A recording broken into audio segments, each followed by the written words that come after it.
Okay, so this is SmartEye's concept development kit. This is usually what we would send to a Tier 1 or an OEM when they want to get started with our tracking libraries to see what and play around with the algorithms and discover what the system can do. Okay. We can start with the most simple system, which is a single camera DMS system. So here we have like one camera focused on the driver in a steering column position, so below the cluster behind the steering wheel. You can see that it's tracking my gaze right now. It's tracking my face. We track all these feature points in my ears, around my mouth, my nose, along the ridge of the nose. And then when we have the head, we sort of, since people look the same, we can find where the eyes are and do like gaze tracking. Awesome. Right? Great.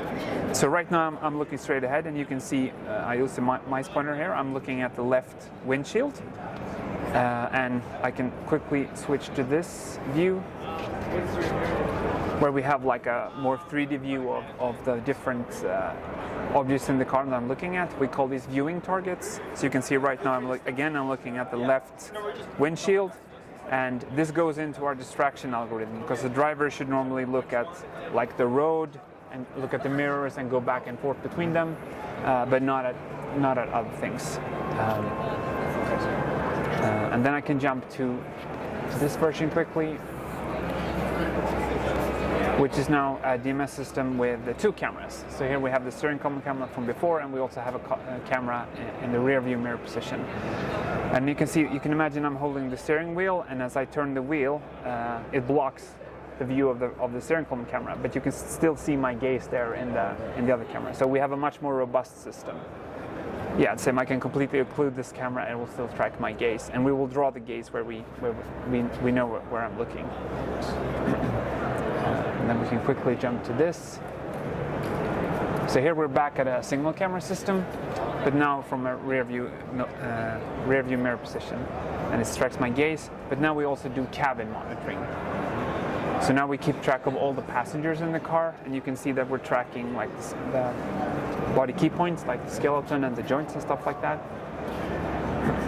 We can see that we have two passengers in the car. And now with cabin monitoring, it's all about the activities. So if I hold up a phone, you can see that I'm texting over here.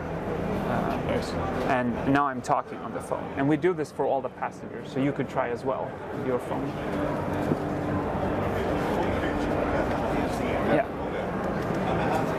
Yeah, we also have drinking. And these kinds of features will be shown in much more detail in the buck demo over there. Yeah. We also have emotions for each passenger. So I can go here. We have two passengers in the car again, and we can look at your emotions. So these are your emotions. So you can try smiling now. So that you got joy, or you can try surprise, for example. And one of the things you can use these emotions for is like when if we detect that the driver is distracted, not paying attention to the road. And if the driver seems to be happy and in a good mood, we can give them like a stern warning to sort of, hey, pay attention. But if the driver is angry or upset, we might want to give them a more gentle push, like maybe you should pay attention to the road. Yep. And that's a good way to use emotions, so not to infuriate the driver even more, right? I see it recognizes you too. Yeah, so we have Face ID. So previously I enrolled myself to the system, which is based on head tracking. So to enroll a person, you just need to build up a little bit of a head model, and then it will recognize me. It also knows I'm wearing glasses and that I'm speaking or not speaking. We also have face mask detection. So if I put on a face mask, we will know that. Yeah, so if I remove my glasses, you will see that I'm no longer wearing glasses. Mm-hmm. Yeah, and of course we have distraction, which is one of the most important features for a driver monitoring system.